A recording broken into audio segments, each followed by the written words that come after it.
करते। अमरावतीत पाणी पुरवठा बंद होण्याचा इशारा। 18,81,00,000 देयकीचा रखडल्यामुळे कंत्राटदार आक्रमक। अमरावती जिल्हा जीवन प्राधिकरण कंत्राटदार असोसिएशनने थकबाकीचे प्रश्नावर आक्रमक भूमिका घेत प्रश्नावर थेट इशारा दिला आहे। सन 2024-25 आणि 2025-26 या कालावधीतील तब्बल 18,81,00,000 देयकी अद्याप प्रलंबित असल्याने कंत्राटदारांची आर्थिक परिस्थिती गंभीर बनल्याचा आरोप करण्यात आला आहे। असोसिएशनच्या म्हणण्यानुसार मुंबई येथील मध्यवर्ती कार्यालयाकडून वारंवार निधी वितरणाचे आश्वासन देण्यात आले, मात्र प्रत्यक्षात अद्याप एकही रुपया मिळालेला नाही। त्यामुळे 6 मे पासून महाराष्ट्र जीवन प्राधिकरण कार्यालयासमोर बेमुदत ठिय्या आंदोलन सुरू करण्यात आले आहे। आता 14 मे 2026 पासून देखभाल व दुरुस्तीचे सर्व कामे बंद करण्याचा इशारा देण्यात आले असून यामुळे जिल्ह्यातील पाणी पुरवठा विस्कळीत होण्याची शक्यता निर्माण झाली आहे।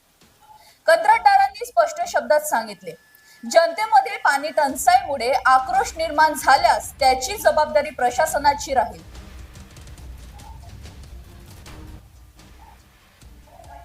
उन्हाळ्याच्या तडाख्यात पाणी पुरवठा संकट गडद होण्याची चिन्हे, कोट्यावधीचे देयके अडकली, कंत्राटदार आर्थिक संकटात, आंदोलन अधिक तीव्र करण्याचा इशारा।